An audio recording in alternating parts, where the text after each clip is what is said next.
네, 이번 시간은 추천주 리뷰 시간으로 리틀 휴즈라는 종목에 대해서 얘기를 해보겠습니다. 여러분이 좀 생소하신 종목일 수도 있는데요. 2월 23일 날 멤버십에서 추천을 드렸었고요. 현재 29% 정도 수익이 나고 있네요. 리틀 휴즈는 1927년에 설립된 미국 소재의 글로벌 전자부품 제조 기업이죠. 특히 회로보호 분야에서 세계시장 점유율 1위를 기록하고 있습니다. 주요 사업 영역은 회로보호, 퓨즈 센서 등이죠. 전력 제어 및 반도체 솔루션이라고 볼 수 있고요. 가전제품 및 IT 기기뿐만 아니라 자동차, 산업용 장비, 그다음에 데이터 센터, 재생에너지 이렇게 광범위한 산업에 부품을 공급하고 있는 업체입니다. 최근에는 AI 열풍과 관련된 인프라 수요 덕분에 강력한 실적 성장세를 또 기록을 하고 있습니다. 최근에 발표된 1분기 실적에서 시장 예상치를 크게 상회하는 매출과 EPS를 기록했고요. 특히 EPS 같은 경우에는 전년 동기 대비 50% 이상 급증을 했다고 하죠. 니드엠 등에서는 목표 주가를 $520 수준으로 상향 조정하기도 했습니다. 이제 리틀 휴즈의 향후 성장 가능성은 크게 세 가지 핵심 동력에 집중하고 있다라는 거죠. 그래서 첫 번째는 AI 및 데이터 센터 인프라입니다. AI 서버는 일반 서버보다 훨씬 더 높은 전력 밀도를 요구하고 있어요. 그래서 고성능 회로보호 부품과 효율적인 전력 관리 솔루션 수요가 급증을 하고 있죠. 두 번째는 이제 전기차인데요. 자동차의 전자화가 가속화되고 있기 때문에 고전화 퓨즈라든지 센서의 채택률이 증가할 수밖에 없다라는 분석입니다. 최근에 이제 운송 부문의 생산 환경이 다소 침체되어 있음에도 불구하고 장기적인 차량용 전자부품 수요는 계속 긍정적이다라는 분석입니다. 마지막으로 전략적 M&A를 통한 확장인데요. 이제 과거 바즐러 인수와 같은 성공적인 통합 사례를 바탕으로 산업용 제어 및 전력 반도체 분야에서 지속적인 인수합병을 통해서 사업 포트폴리오를 다각화할 것으로 예상하고 있습니다. 최근에 AI 관련주들이 엄청난 폭등을 하고 있는데요. 역시 그 그룹 안에 들어와 있는 하나의 부품 업체다 이렇게 결론을 내려볼 수 있겠고요. 그렇다면 이제 과연 무엇이 주가를 움직이느냐라는 거죠. 그래서 최근에 AI 관련 무차별 폭등이 계속되고 있습니다. 진짜 이렇게 많이 올라도 되나 싶을 정도로 연일 오르고 있죠. 첫 번째는 제품 가격이 상승하면은 무조건 주가가 오르게 되어 있다는 거죠. 그래서 이제 이유를 불문하고 또는 기간을 불문하고 결국에는 그 제품 가격을 따라갈 수밖에 없다라는 거죠. 그래서 메모리 가격도 마찬가지였습니다. 그래서 상승 초기에는 주가가 최근처럼 이렇게 가파르게 오르진 않았거든요. 계속 오르긴 했지만. 그리고 이제 상승하는 도중에도 급락이라든지 하방 파동이 수차례 나오기도 했습니다. 하지만 결국에는 그 모든 매물을 다 걷어간 다음에 기하급수적인 호가 긁기 양상의 상승이 이어지고 있다는 거죠.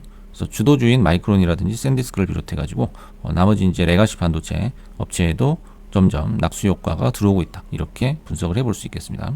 두 번째는 이제 호재와 악재를 바꿔서 생각해야지만 결국에는 수익을 극대화할 수 있다는 거죠. 그래서 주식 투자의 목적은 수익을 계속 누적해 나가는 것입니다. 그래서 어차피 정해진 결과라면은 악재로 흔들릴 때 비중을 더 실었어야 됐다라는 것을 우리가 지금 와서 알게 되는 거죠. 그리고 이제 호재로 주가가 폭발을 할 때는 이제 일부 정리하는 그런 습관도 반드시 필요하다라는 거예요. 그래서 본장 이외에도 앱장이라든지 데이장, 프리장에서 주가가 비정상적으로 오르는 경우가 있습니다. 그때는 일부 정리를 해가지고 수익을 극대화할 필요가 있다라는 거죠. 그래서 주가가 계속 오르고 있기 때문에 언제 사야 되지라고 이제 타이밍을 못 잡는 경우도 있지만은 결국 하루 중에도 주가가 상대적으로 낮을 때 그리고 높을 때는 반드시 존재한다라는 것을 알고 있어야죠. 그리고 지금 이제 폭등을 하고 있지만은 항상 지금이 디폴트 값이 아님을 알고 있어야 된다는 거죠. 이거는 이제 정상적인 상황이 아니라는 거죠. 그래서 과거에도 이제 유사한 무차별 폭등 사례가 있었습니다. 하지만 결국에는 주가는 시간이 지나면 정리가 되고 또 조정이 왔다는 거죠. 그래서 결론적으로 이제 상대적 저가를 잡는 연습을 계속 해주셔야 되고, 그다음에 단기 과열 시에는 매도하는 연습도 필요하다라는 거예요. 그래서 이것이 뭐 내일 당장이라도 급락이 나올 수 있는 상황이라는 것을 반드시 주의를 해야 된다는 겁니다. 그래서 그러기 위해서는 이제 일중 조정도 적극 활용할 수 있어야 되는 거예요. 그래서 일중에 조정이 왔을 때 조금씩 담아둔다면 이 랠리가 계속되는 한 또 매도할 수 있는 그런 기회를 주기 때문이죠. 그리고 이럴 때일수록 레버리지를 좀 유연하게 활용할 필요도 있겠다. 이렇게 얘기를 해볼 수 있겠습니다. 리틀 휴즈의 일봉 차트를 보시면 지금 이제 검정색으로 표시해 놓은 이 부분은 굉장히 이격이 많이 벌어지고 있는 그런 상태고요. 이제 곧 있으면 한번 위에서 폭발을 하고서 불꽃이 꺼지는 그런 모습이 나올 것 같기도 합니다. 그래서 과열 상태가 발생할 수는 있어도 영원히 지속될 수는 없죠. 그리고 이 이평선과 캔들의 이격은 언젠가는 좁혀지게 돼 있다는 겁니다. 그래서 주식 투자라는 것은 이제 조급증 환자, 설레발 환자는 늘 돈을 잃어왔다라는 것을 기억을 해야죠. 그다음에 이제 빨간색 표시한 부분을 보시면 아마 2월 말쯤에 추천을 드렸었는데 이게 급격하게 꺾이는 그런 시기가 왔었습니다. 2월에 이제 추천을 한 후에도 전쟁으로 이제 연속 급락을 하게 됐고 이럴 때 두 가지 케이스의 이제 투자자들이 있었다는 거죠. 첫 번째는 샀더니 바로 이제 급락이 나왔다라고 이제 실망을 하면서 손절을 결심하는 그런 분들이 계셨고요. 두 번째는 이제 어차피 갈 거라면은 이렇게 되면 이제 오히려 더 좋은 기회다. 추매를 할 수 있다. 그래서 분할 매수를 할 때도 이제 피라미딩 방식으로 가격이 낮아졌을 때 좀 더 비중을 태울 수 있다. 이렇게 이제 생각하는 그런 사례도 있습니다. 그래서 좀 더 멀리 내다본다면은 두 번째 케이스가 월등히 유리한 고지에 설 수 있다라는 거죠.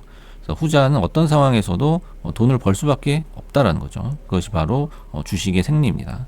마이크론 같은 경우에도 역시 비슷한 구간이 있었죠. 그래서 아마 $300 초반까지 떨어졌다가 지금의 상태에 이르게 된 거다라고 얘기를 해볼 수 있겠습니다. 그래서 주식 투자라는 것은 이제 단기적으로 이렇게 급등을 하는 경우도 있고 또 반대로 급락을 하는 경우도 있죠. 그렇기 때문에 항상 분할 매수를 하시면서 긴 안목으로 투자를 하셨으면 하는 바람입니다. 그래서 오늘은 최근에 추천 이후 29%가 상승을 했던 리텔 휴즈라는 종목에 대해서 추천주 리뷰를 해봤습니다. 감사합니다.